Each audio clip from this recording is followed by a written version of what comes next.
ভারতের সবচেয়ে বড় শক্তি কি জানেন? না, সেনাবাহিনী নয়, না তেলও নয়। ভারতের সবচেয়ে বড় শক্তি হলো তার কোটি কোটি তরুণ। কিন্তু সেই শক্তিই যদি একদিন সিস্টেমের উপর বিশ্বাস হারিয়ে ফেলে।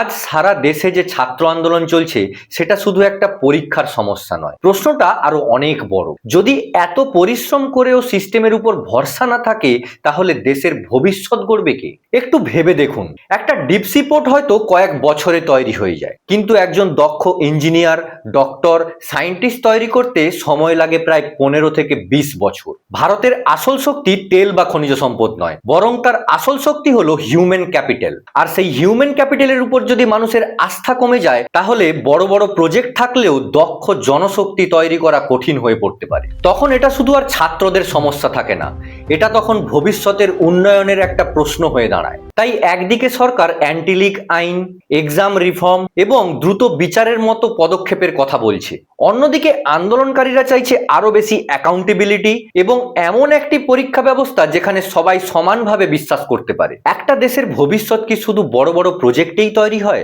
নাকি একটা স্বচ্ছ ও বিশ্বাসযোগ্য শিক্ষা ব্যবস্থাই সবচেয়ে বেশি দরকার? কমেন্টে অবশ্যই জানান।